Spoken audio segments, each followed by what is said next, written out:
कुन्तीप्रियपुत्राय पूर्वा सन्ध्या प्रवर्तते। उत्तिष्ठ गजराज्यास्य कर्तव्यं लोकपालनम्। उत्तिष्ठोत्तिष्ठ विघ्नेश उत्तिष्ठ गणनायक। उत्तिष्ठ गिरिजापुत्रा जगतां मङ्गलं कुरु। श्रीकाणिपाकवरसिद्धिविनायकत्वं प्रीत्याद्य जागृहि कुरु प्रियमङ्गलानि। त्रैलोक्यरक्षणकराणि महोज्ज्वलानि। श्रीमद्विनायक विभो तव सुप्रभातम्। श्रीमद्विहारपुरवास शिवात्मजात कूपोद्भवाद्भुतविलास स्वयंभूमूर्ते। श्रीदेव शङ्खलिखिताश्रितपादपद्म। श्रीमद्विनायक विभो तव सुप्रभातम्।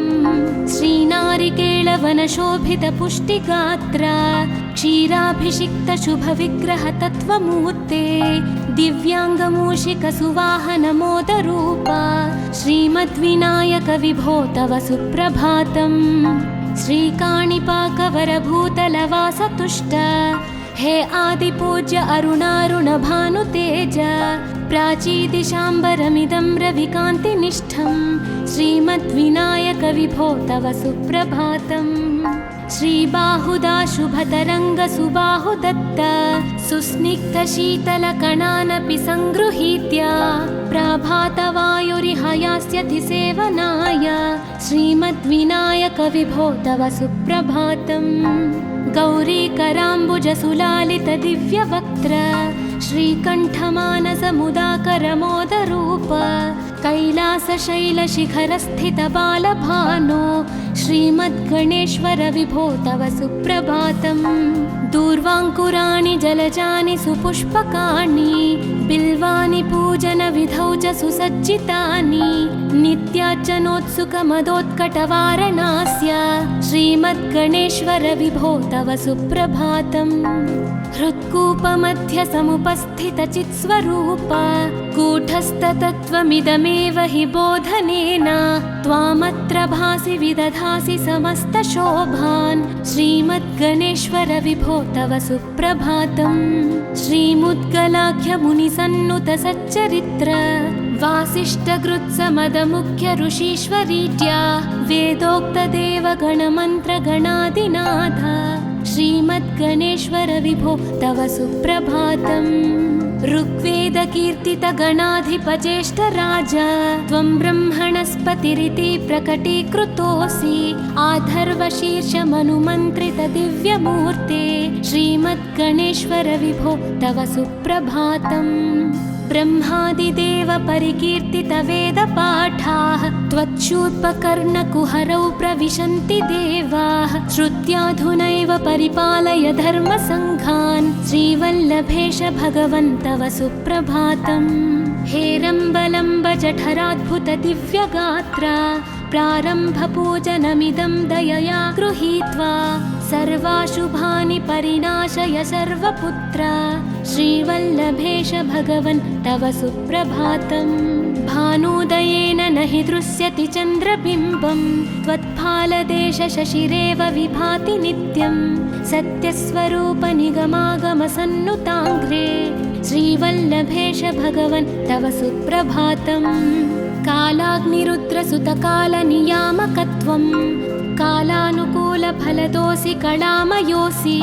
कल्याणकारक कलाधरशेखरोऽसि श्रीवल्लभेश भगवन् तव सुप्रभातम्।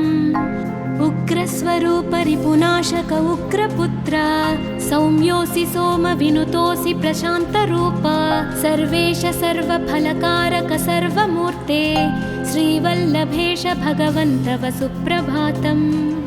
दारिद्र्यदुःखभयभञ्जन दक्ष स्वामिन् तारुण्यविग्रहधनादिफलप्रदायिन् लावण्यमञ्जुलकलान्वितरञ्जितास्य हे विघ्ननाथ भगवन् तव सुप्रभातम्।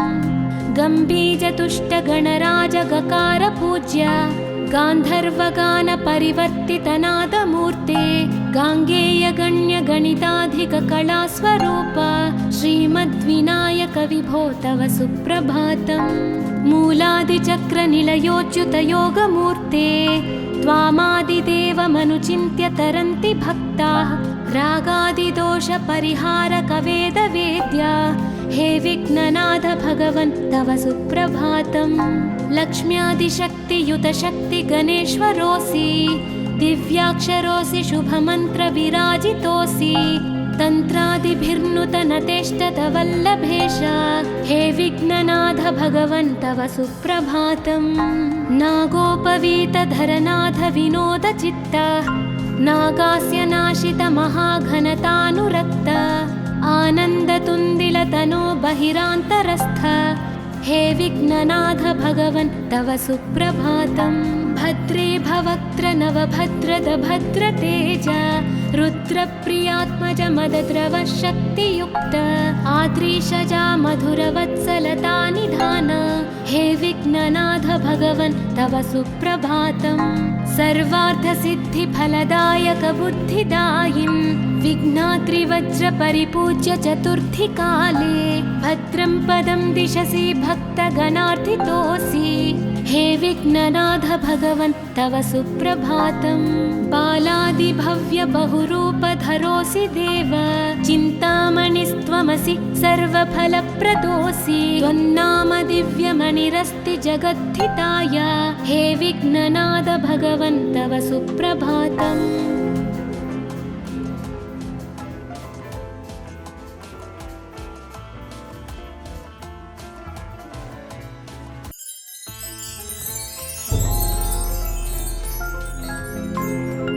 पार्वती प्रियपुत्राय पूर्वा सन्ध्या प्रवर्तते उत्तिष्ठ गजराज्यस्य कर्तव्यं लोकपालनम्।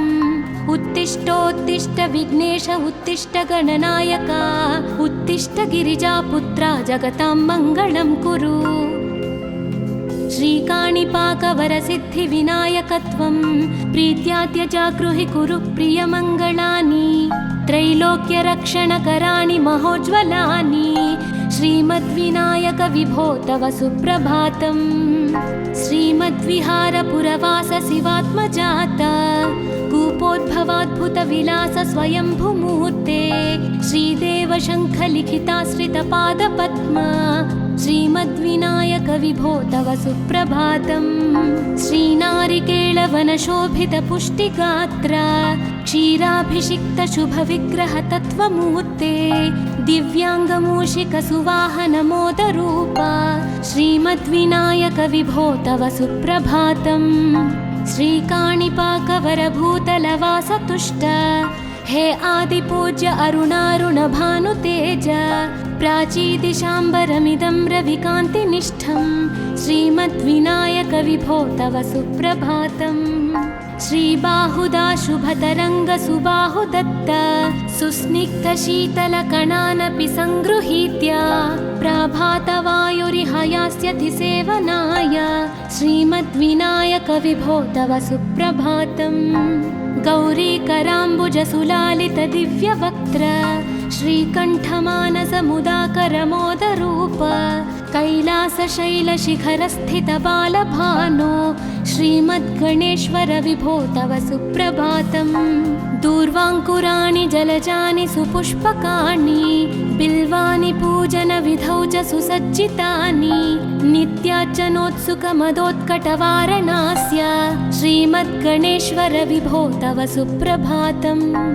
हृत्कूपमध्यसमुपस्थितचित्स्वरूप कूटस्थतत्त्वमिदमेव हि बोधनेन त्वामत्र भासि विदधासि समस्तशोभान् श्रीमद्गणेश्वर विभो तव सुप्रभातम्।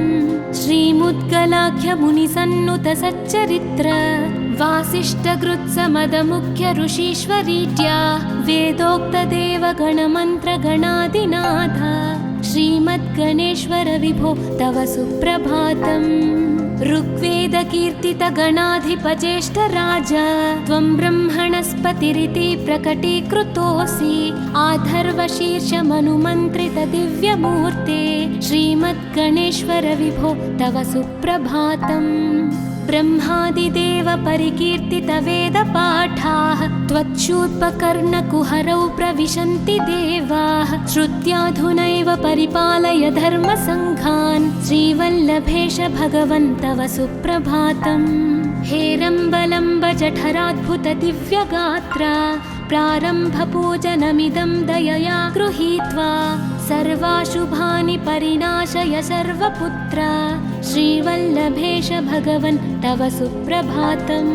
भानुदयेन न हि दृश्यति चन्द्रबिम्बं त्वत्फालदेश शशिरेव विभाति नित्यं सत्यस्वरूप निगमागमसन्नुताङ्घ्रे श्रीवल्लभेश भगवन् तव सुप्रभातम्। कालाग्निरुद्रसुतकालनियामकत्वं कालानुकूलफलदोऽसि कलामयोऽसि कल्याणकारक कलाधरशेखरोऽसि श्रीवल्लभेश भगवन् तव सुप्रभातम्। उग्रस्वरूपरिपुनाशक उग्रपुत्र सौम्योऽसि सोमविनुतोऽसि प्रशान्तरूप सर्वेश सर्वफलकारक सर्वमूर्ते श्रीवल्लभेश भगवन् तव सुप्रभातम्। दारिद्र्यदुःखभयभञ्जन दक्ष स्वामिन् तारुण्यविग्रहधनादिफलप्रदायिन् लावण्यमञ्जुलकलान्वितरञ्जितास्य हे विघ्ननाथ भगवन् तव सुप्रभातम्। गम्भीजतुष्टगणराजगकार गान्धर्वगानपरिवर्तितनादमूर्ते गाङ्गेयगण्यगणिताधिककलास्वरूप श्रीमद्विनायक विभो तव सुप्रभातम्।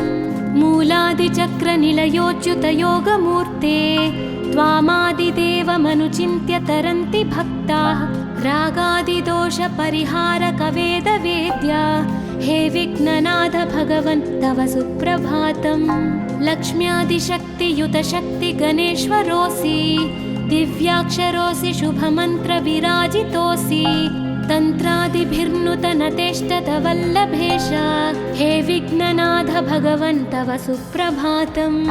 नागोपवीतधरनाथ विनोदचित्त नागास्य नाशित महाघनतानुरक्त आनन्दतुन्दिलतनो बहिरान्तरस्थ हे विघ्ननाथ भगवन् तव सुप्रभातम्। भद्रे भवक्त्र नवभद्रद भद्रतेज रुद्रप्रियात्मज मदद्रव शक्तियुक्त आद्रीशजा मधुरवत्सलता निधान हे विघ्ननाथ भगवन् तव सुप्रभातम्। सर्वार्थसिद्धिफलदायक बुद्धिदायिन् विघ्नात्रिवज्रपरिपूज्य चतुर्थी काले भद्रं पदं दिशसि भक्तगणार्थितोऽसि हे विघ्ननाथ भगवन् तव सुप्रभातम्। बालादिभव्य बहुरूपधरोऽसि देव चिन्तामणिस्त्वमसि सर्वफलप्रदोऽसि त्वन्नाम दिव्यमणिरस्ति जगद्धिताय हे विघ्ननाथ भगवन् तव सुप्रभातम्।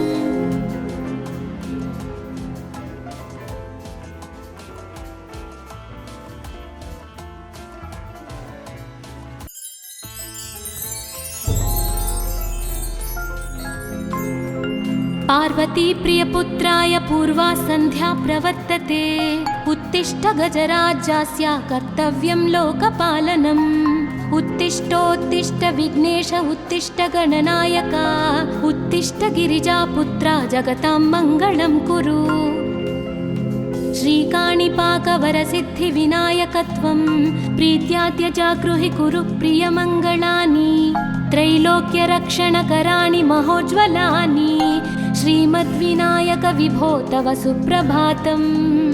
श्रीमद्विहारपुरवास शिवात्मजात कूपोद्भवाद्भुतविलास स्वयंभुमूर्ते श्रीदेव शङ्खलिखिताश्रितपादपद्म श्रीमद्विनायक विभो तव सुप्रभातम्।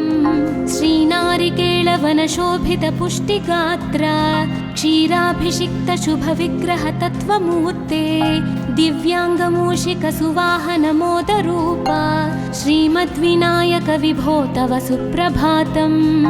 श्रीकाणिपाकवरभूतलवासतुष्ट हे आदिपूज्य अरुणारुण भानुतेज प्राचीदिशाम्बरमिदं रविकान्तिनिष्ठं श्रीमद्विनायक विभो तव सुप्रभातम्। श्रीबाहुदा शुभतरङ्ग सुबाहुदत्त सुस्निग्धशीतलकणानपि सङ्गृहीत्य प्रभातवायुरिहयास्यति सेवनाय श्रीमद्विनायक विभो तव सुप्रभातम्। गौरीकराम्बुजसुलालित दिव्यवक्त्र श्रीकण्ठमानसमुदाकरमोदरूप कैलासशैलशिखरस्थित बालभानो श्रीमद्गणेश्वर विभो तव सुप्रभातम्। दूर्वाङ्कुराणि जलजानि सुपुष्पकाणि बिल्वानि पूजनविधौ च सुसज्जितानि नित्यार्चनोत्सुकमदोत्कटवारणास्य श्रीमद्गणेश्वर विभो तव सुप्रभातम्। हृत्कूपमध्य समुपस्थितचित्स्वरूप कूटस्थतत्त्वमिदमेव हि बोधनेन त्वामत्र भासि विदधासि समस्तशोभान् श्रीमद्गणेश्वर विभो तव सुप्रभातम्। श्रीमुद्गलाख्यमुनिसन्नुत सच्चरित्र वासिष्ठगृत्समदमुख्य ऋषीश्वरीड्या वेदोक्तदेवगणमन्त्रगणादिनाथ श्रीमद्गणेश्वर विभो तव सुप्रभातम्। ऋग्वेदकीर्तितगणाधिपज्येष्ठराज त्वं ब्रह्मणस्पतिरिति प्रकटीकृतोऽसि आधर्वशीर्षमनुमन्त्रित दिव्यमूर्ते श्रीमद्गणेश्वर विभो तव सुप्रभातम्। ब्रह्मादिदेव परिकीर्तित वेदपाठाः त्वच्छूर्पकर्णकुहरौ प्रविशन्ति देवाः श्रुत्याधुनैव परिपालय धर्मसङ्घान् श्रीवल्लभेश भगवन् तव सुप्रभातम्। हेरम्बलम्ब जठराद्भुत दिव्यगात्रा प्रारम्भपूजनमिदं दयया गृहीत्वा सर्वाशुभानि परिनाशय सर्वपुत्र श्रीवल्लभेश भगवन् तव सुप्रभातम्। भानुदयेन न हि दृश्यति चन्द्रबिम्बं त्वत्फालदेश शशिरेव विभाति नित्यं सत्यस्वरूप निगमागमसन्नुताङ्घ्रे श्रीवल्लभेश भगवन् तव सुप्रभातम्।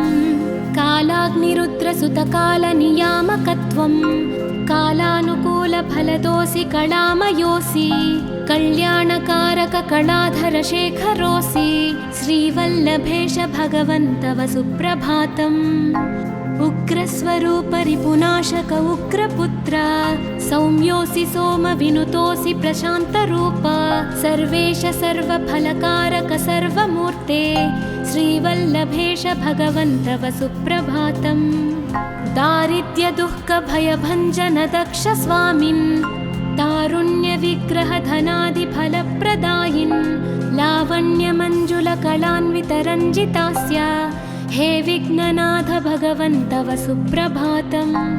गम्भीजतुष्टगणराजगकार पूज्य गान्धर्वगानपरिवर्तितनादमूर्ते गाङ्गेयगण्यगणिताधिककलास्वरूप श्रीमद्विनायक विभो तव सुप्रभातम्।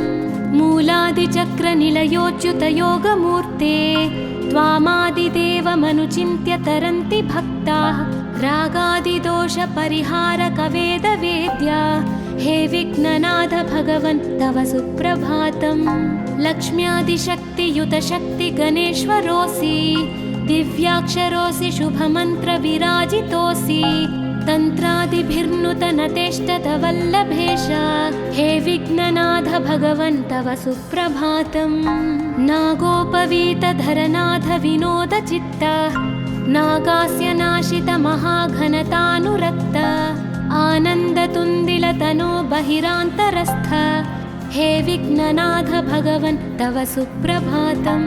भद्रे भवक्त्र नवभद्रद भद्रतेज रुद्रप्रियात्मज मदद्रव शक्तियुक्त आद्रीशजा मधुरवत्सलता निधान हे विघ्ननाथ भगवन् तव सुप्रभातम्। सर्वार्थसिद्धिफलदायक बुद्धिदायिन् विघ्नाद्रिवज्रपरिपूज्य चतुर्थीकाले भद्रं पदं दिशसि भक्तगणार्थितोऽसि हे विघ्ननाथ भगवन् तव सुप्रभातम्। बालादिभव्य बहुरूपधरोऽसि देव, चिन्तामणिस्त्वमसि सर्वफलप्रदोऽसि। त्वन्नाम दिव्यमणिरस्ति जगद्धिताय, हे विघ्ननाथ भगवन् तव सुप्रभातम्।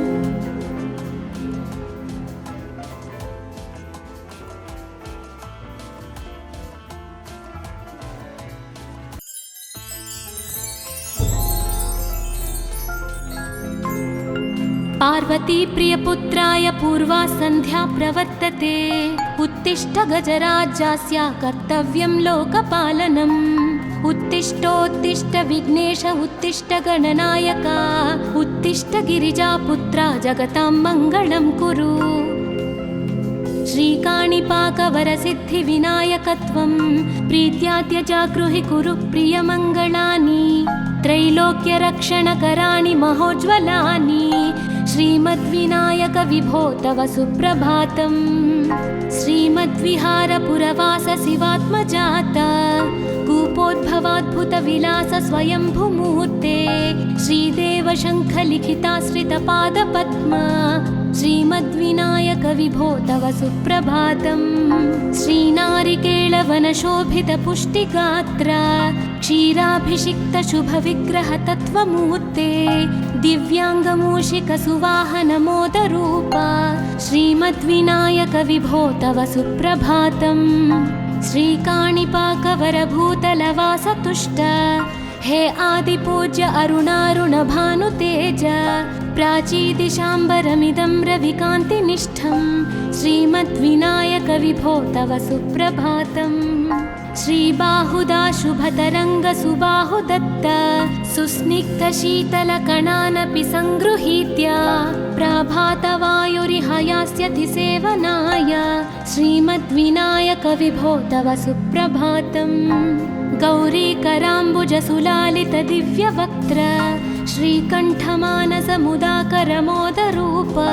कैलासशैलशिखरस्थितबालभानो, श्रीमद्गणेश्वर विभो तव सुप्रभातम्। दूर्वाङ्कुराणि जलजानि सुपुष्पकाणि, बिल्वानि पूजनविधौ च सुसज्जितानि। नित्यार्चनोत्सुकमदोत्कटवारणास्य, श्रीमद्गणेश्वर विभो तव सुप्रभातम्।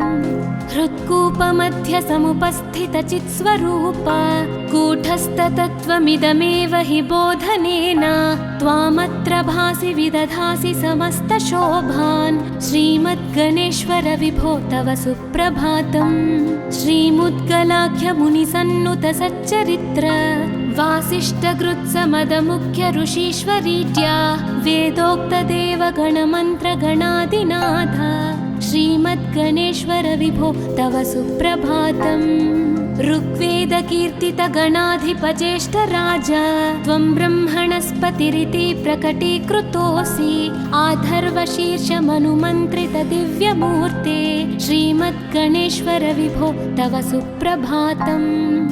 ब्रह्मादिदेव परिकीर्तितवेदपाठाः, त्वच्छूर्पकर्णकुहरौ प्रविशन्ति देवाः। श्रुत्याधुनैव परिपालय धर्मसङ्घान्, श्रीवल्लभेश भगवन् तव सुप्रभातम्। हेरम्बलम्ब जठराद्भुत दिव्यगात्र, प्रारम्भपूजनमिदं दयया गृहीत्वा। सर्वाशुभानि परिनाशय सर्वपुत्र, श्रीवल्लभेश भगवन् तव सुप्रभातम्। भानुदयेन न हि दृश्यति चन्द्रबिम्बं, त्वत्फालदेश शशिरेव विभाति नित्यं। सत्यस्वरूप निगमागमसन्नुताङ्घ्रे, श्रीवल्लभेश भगवन् तव सुप्रभातम्। कालाग्निरुद्रसुतकालनियामकत्वं, कालानुकूलफलदोऽसि कलामयोऽसि।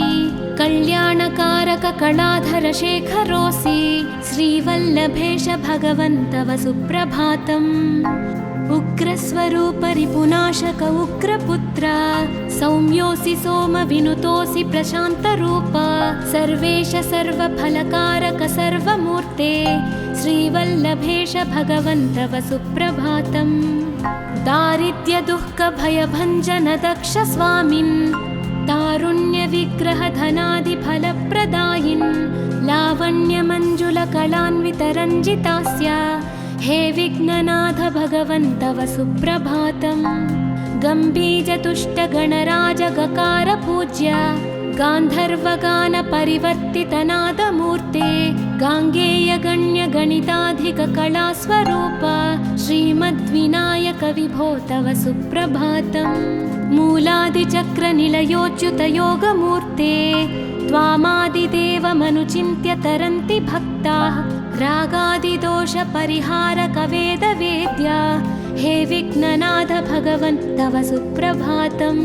लक्ष्म्यादिशक्तियुतशक्तिगणेश्वरोऽसि दिव्याक्षरोऽसि शुभमन्त्रविराजितोऽसि तन्त्रादिभिर्नुतनतेष्टतवल्लभेश हे विघ्ननाथ भगवन् तव सुप्रभातम्। नागोपवीतधरनाथ विनोदचित्त नागास्य नाशित महाघनतानुरक्त आनन्दतुन्दिलतनो बहिरान्तरस्थ हे विघ्ननाथ भगवन् तव सुप्रभातम्। भद्रे भवक्त्र नवभद्रद भद्रतेज रुद्रप्रियात्मज मदद्रव शक्तियुक्त आद्रीशजा मधुरवत्सलता निधान हे विघ्ननाथ भगवन् तव सुप्रभातम्। सर्वार्थसिद्धिफलदायक बुद्धिदायिन् विघ्नाद्रिवज्रपरिपूज्य चतुर्थीकाले भद्रं पदं दिशसि भक्तगणार्थितोऽसि हे विघ्ननाथ भगवन् तव सुप्रभातम्। बालादिभव्य बहुरूपधरोऽसि देव चिन्तामणिस्त्वमसि सर्वफलप्रदोऽसि त्वन्नाम दिव्यमणिरस्ति जगद्धिताय हे विघ्ननाथ भगवन् तव सुप्रभातम्।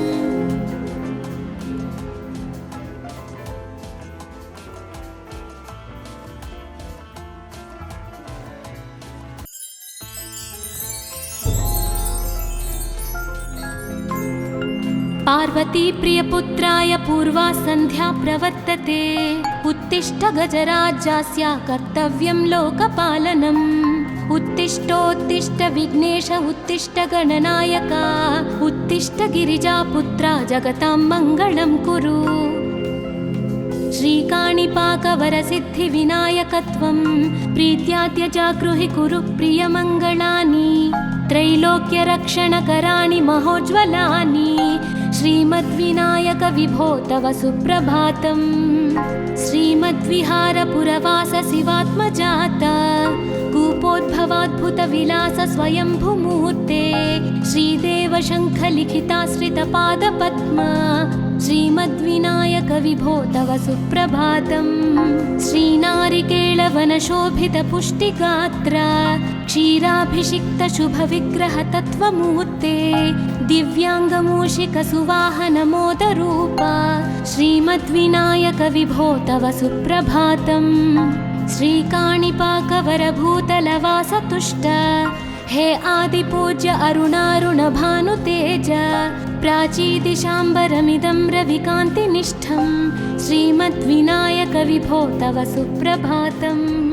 श्रीबाहुदा शुभतरङ्गसुबाहुदत्त सुस्निग्धशीतलकणानपि सङ्गृहीत्य प्राभातवायुरिहायास्यति सेवनाय श्रीमद्विनायक विभो तव सुप्रभातम्। गौरीकराम्बुजसुलालितदिव्यवक्त्र श्रीकण्ठमानसमुदाकरमोदरूप कैलासशैलशिखरस्थितबालभानो श्रीमद्गणेश्वर विभो तव सुप्रभातम्। दूर्वाङ्कुराणि जलजानि सुपुष्पकाणि बिल्वानि पूजनविधौ च सुसज्जितानि नित्यार्चनोत्सुकमदोत्कटवारणास्य श्रीमद्गणेश्वर विभो तव सुप्रभातम्। हृत्कूपमध्यसमुपस्थितचित्स्वरूप कूटस्थतत्त्वमिदमेव हि बोधनेन त्वामत्र भासि विदधासि समस्तशोभान् श्रीमद्गणेश्वर विभो तव सुप्रभातम्। श्रीमुद्गलाख्यमुनिसन्नुतसच्चरित्र वासिष्ठगृत्समदमुख्य ऋषीश्वरीड्या वेदोक्तदेवगणमन्त्रगणादिनाथ श्रीमद्गणेश्वर विभो तव सुप्रभातम्। ऋग्वेदकीर्तितगणाधिपज्येष्ठ राजा त्वं ब्रह्मणस्पतिरिति प्रकटीकृतोऽसि। आधर्वशीर्षमनुमन्त्रितदिव्यमूर्ते श्रीमद्गणेश्वर विभो तव सुप्रभातम्। ब्रह्मादिदेव परिकीर्तितवेदपाठाः त्वच्छूर्पकर्णकुहरौ प्रविशन्ति देवाः। श्रुत्याधुनैव परिपालय धर्मसङ्घान् श्रीवल्लभेश भगवन् तव सुप्रभातम्। हेरम्बलम्ब जठराद्भुतदिव्यगात्रा प्रारम्भपूजनमिदं दयया गृहीत्वा सर्वाशुभानि परिनाशय सर्वपुत्रा श्रीवल्लभेश भगवन् तव सुप्रभातम्। भानुदयेन न हि दृश्यति चन्द्रबिम्बं त्वत्फालदेशशशिरेव विभाति नित्यं। सत्यस्वरूपनिगमागमसन्नुताङ्घ्रे श्रीवल्लभेश भगवन् तव सुप्रभातम्। कालाग्निरुद्रसुतकालनियामकत्वं कालानुकूलफलदोऽसि कलामयोऽसि। कल्याणकारककलाधरशेखरोऽसि श्रीवल्लभेश भगवन् तव सुप्रभातम्। उग्रस्वरूपरिपुनाशक उग्रपुत्र सौम्योऽसि सोमविनुतोऽसि प्रशान्तरूप। सर्वेश सर्वफलकारक सर्वमूर्ते श्रीवल्लभेश भगवन् तव सुप्रभातम्। दारिद्र्यदुःखभयभञ्जन दक्ष स्वामिन् तारुण्यविग्रहधनादिफलप्रदायिन् लावण्यमञ्जुलकलान्वितरञ्जितास्य हे विघ्ननाथ भगवन् तव सुप्रभातम्। गम्भीजतुष्टगणराजगकार पूज्य गान्धर्वगानपरिवर्तितनादमूर्ते गाङ्गेयगण्यगणिताधिककलास्वरूप श्रीमद्विनायक विभो तव सुप्रभातम्। मूलादिचक्रनिलयोच्युतयोगमूर्ते त्वामादिदेवमनुचिन्त्य तरन्ति भक्ताः। रागादिदोषपरिहारकवेदवेद्या हे विघ्ननाथ भगवन् तव सुप्रभातम्।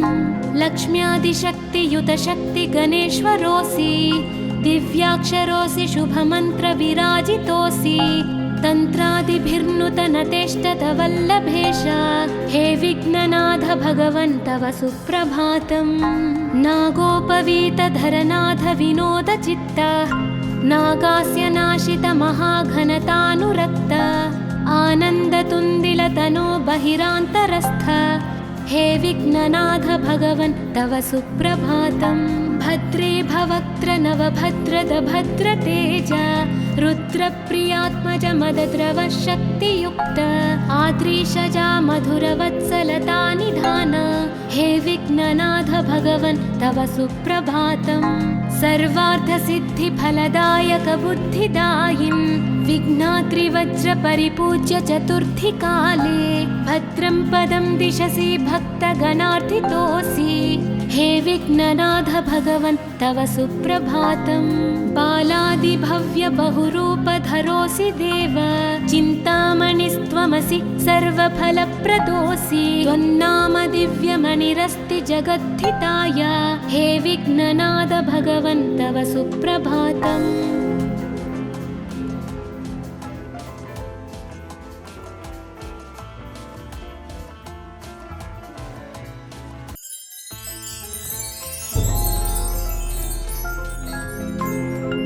पार्वती प्रियपुत्राय पूर्वा सन्ध्या प्रवर्तते उत्तिष्ठ गजराज्यस्य कर्तव्यं लोकपालनम्। उत्तिष्ठोत्तिष्ठ विघ्नेश उत्तिष्ठ गणनायक उत्तिष्ठ गिरिजापुत्रा जगतां मङ्गलं कुरु। श्रीकाणिपाकवरसिद्धिविनायकत्वं प्रीत्याद्य जागृहि कुरु प्रियमङ्गलानि। त्रैलोक्यरक्षणकराणि महोज्ज्वलानि श्रीमद्विनायक विभो तव सुप्रभातम्। श्रीमद्विहारपुरवास शिवात्मजात कूपोद्भवाद्भुतविलास स्वयंभुमूर्ते श्रीदेव शङ्खलिखिताश्रितपादपद्म श्रीमद्विनायक विभो तव सुप्रभातम्। श्रीनारिकेळवनशोभितपुष्टिगात्र क्षीराभिषिक्तशुभविग्रहतत्त्वमूर्ते दिव्याङ्गमूषिकसुवाहनमोदरूपा श्रीमद्विनायक विभो तव सुप्रभातम्। श्रीकाणिपाकवरभूतलवासतुष्ट हे आदिपूज्य अरुणारुणभानुतेज प्राचीदिशाम्बरमिदं रविकान्तिनिष्ठं श्रीमद्विनायक विभो तव सुप्रभातम्। श्रीबाहुदाशुभतरङ्गसुबाहुदत्त सुस्निग्धशीतलकणानपि सङ्गृहीत्य प्रभातवायुरिहयास्यति सेवनाय श्रीमद्विनायक विभो तव सुप्रभातम्। गौरीकराम्बुजसुलालितदिव्यवक्त्र श्रीकण्ठमानसमुदाकरमोदरूप कैलासशैलशिखरस्थितबालभानो श्रीमद्गणेश्वर विभो तव सुप्रभातम्। दूर्वाङ्कुराणि जलजानि सुपुष्पकाणि बिल्वानि पूजनविधौ च सुसज्जितानि नित्यार्चनोत्सुकमदोत्कटवारणास्य श्रीमद्गणेश्वर विभो तव सुप्रभातम्। हृत्कूपमध्यसमुपस्थितचित्स्वरूप कूटस्थतत्त्वमिदमेव हि बोधनेन त्वामत्र भासि विदधासि समस्तशोभान् श्रीमद्गणेश्वर विभो तव सुप्रभातम्। श्रीमुद्गलाख्यमुनिसन्नुतसच्चरित्र वासिष्ठकृत्समदमुख्यऋषीश्वरीत्या वेदोक्तदेवगणमन्त्रगणादिनाथ श्रीमद्गणेश्वर विभो तव सुप्रभातम्। ऋग्वेदकीर्तितगणाधिपज्येष्ठराज त्वं ब्रह्मणस्पतिरिति प्रकटीकृतोऽसि आधर्वशीर्षमनुमन्त्रितदिव्यमूर्ते श्रीमद्गणेश्वर विभो तव सुप्रभातम्। ब्रह्मादिदेव परिकीर्तितवेदपाठाः त्वच्छूर्पकर्णकुहरौ प्रविशन्ति देवाः श्रुत्याधुनैव परिपालय धर्मसङ्घान् श्रीवल्लभेश भगवन् तव सुप्रभातम्। हेरम्बलम्बजठराद्भुतदिव्यगात्रा प्रारम्भपूजनमिदं दयया गृहीत्वा सर्वाशुभानि परिनाशय सर्वपुत्र श्रीवल्लभेश भगवन् तव सुप्रभातम्। भानुदयेन न हि दृश्यति चन्द्रबिम्बं त्वत्फालदेशशशिरेव विभाति नित्यं सत्यस्वरूपनिगमागमसन्नुताङ्घ्रे श्रीवल्लभेश भगवन् तव सुप्रभातम्। कालाग्निरुद्रसुतकालनियामकत्वं कालानुकूलफलदोऽसि कलामयोऽसि कल्याणकारककलाधरशेखरोऽसि श्रीवल्लभेश भगवन् तव सुप्रभातम्। उग्रस्वरूपरिपुनाशक उग्रपुत्र सौम्योऽसि सोमविनुतोऽसि प्रशान्तरूप सर्वेश सर्वफलकारक सर्वमूर्ते श्रीवल्लभेश भगवन् तव सुप्रभातम्। दारिद्र्यदुःखभयभञ्जन दक्ष स्वामिन् तारुण्यविग्रहधनादिफलप्रदायिन् लावण्यमञ्जुलकलान्वितरञ्जितास्य हे विघ्ननाथ भगवन् तव सुप्रभातम्। गम्भीजतुष्टगणराजगकार पूज्य गान्धर्वगानपरिवर्तितनादमूर्ते गाङ्गेयगण्यगणिताधिककलास्वरूप श्रीमद्विनायक विभो तव सुप्रभातम्। मूलादिचक्रनिलयोच्युतयोगमूर्ते त्वामादिदेवमनुचिन्त्य तरन्ति भक्ताः रागादिदोषपरिहारकवेदवेद्या हे विघ्ननाथ भगवन् तव सुप्रभातम्। लक्ष्म्यादिशक्तियुतशक्तिगणेश्वरोऽसि दिव्याक्षरोऽसि शुभमन्त्रविराजितोऽसि तन्त्रादिभिर्नुतनतेष्टतवल्लभेश हे विघ्ननाथ भगवन् तव सुप्रभातम्। नागोपवीतधरनाथ विनोदचित्त नागास्य नाशितमहाघनतानुरक्त आनन्दतुन्दिलतनो बहिरान्तरस्थ हे विघ्ननाथ भगवन् तव सुप्रभातम्।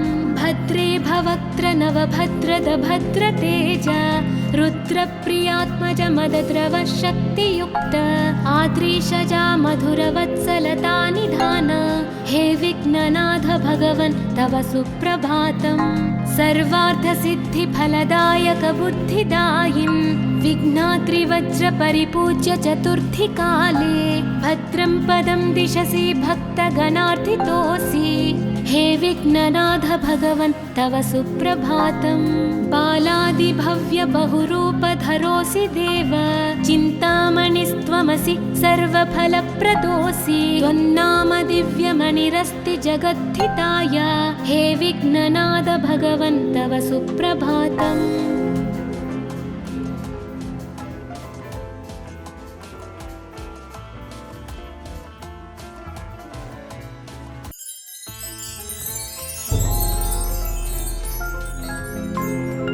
पार्वती प्रियपुत्राय पूर्वा सन्ध्या प्रवर्तते। उत्तिष्ठ गजराज्यास्य कर्तव्यं लोकपालनम्। उत्तिष्ठोत्तिष्ठ विघ्नेश उत्तिष्ठ गणनायका, उत्तिष्ठ गिरिजापुत्रा जगतां मङ्गलं कुरु। श्रीकाणिपाकवरसिद्धिविनायकत्वं प्रीत्याद्यजागृहि कुरु प्रियमङ्गलानि। त्रैलोक्यरक्षणकराणि महोज्ज्वलानि, श्रीमद्विनायक विभो तव सुप्रभातम्। श्रीमद्विहारपुरवास शिवात्मजाता, कूपोद्भवाद्भुतविलास स्वयंभुमूर्ते। श्रीदेव शङ्खलिखिताश्रितपादपद्मा, श्रीमद्विनायक विभो तव सुप्रभातम्। श्रीनारिकेळवनशोभितपुष्टिगात्रा, क्षीराभिषिक्तशुभविग्रहतत्त्वमूर्ते।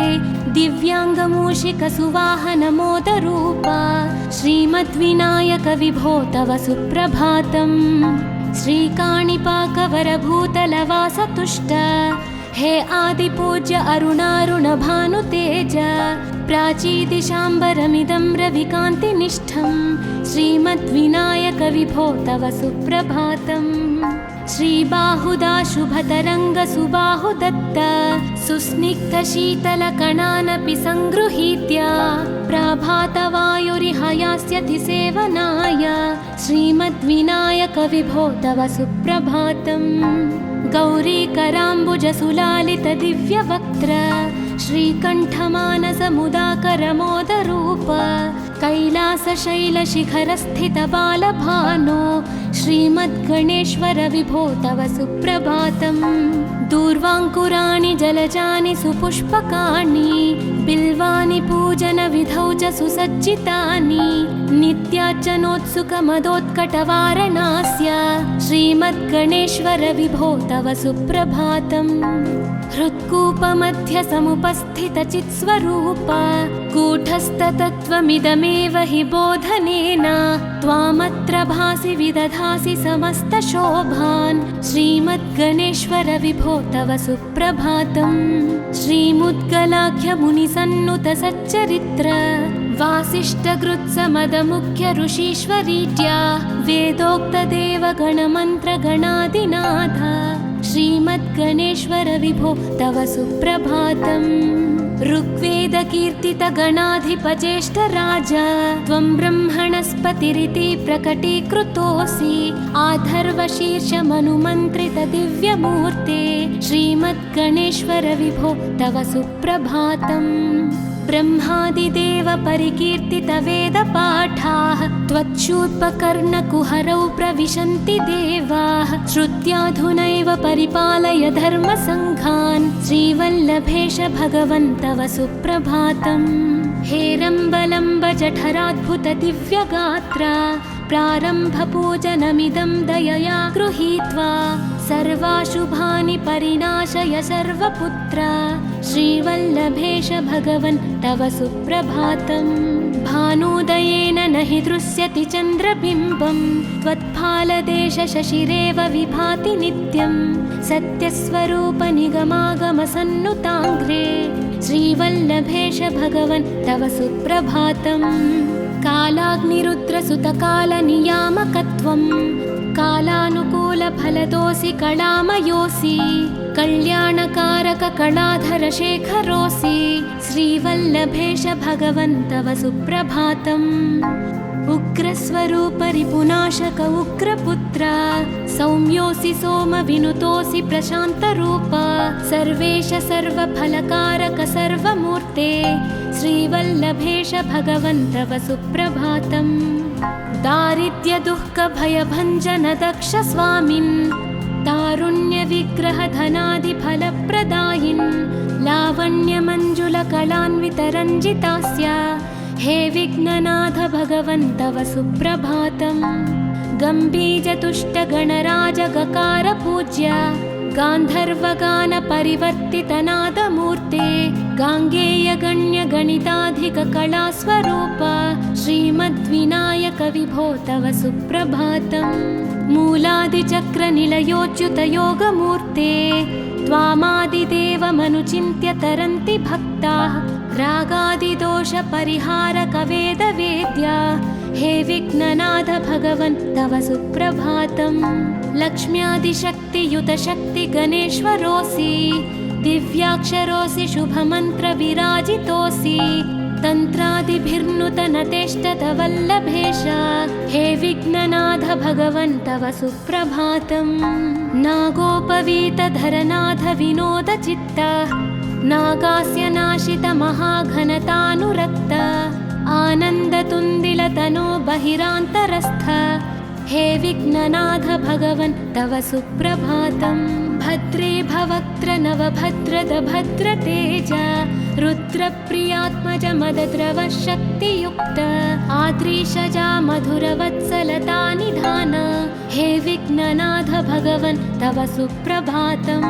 सर्वार्थसिद्धिफलदायक बुद्धिदायिन् विघ्नात्रिवज्रपरिपूज्य चतुर्थीकाले भद्रं पदं दिशसि भक्तगणार्थितोऽसि हे विघ्ननाथ भगवन् तव सुप्रभातम्। बालादिभव्य बहुरूपधरोऽसि देव चिन्तामणिस्त्वमसि सर्वफलप्रदोऽसि त्वन्नाम दिव्यमणिरस्ति जगद्धिताय हे विघ्ननाथ भगवन् तव सुप्रभातम्।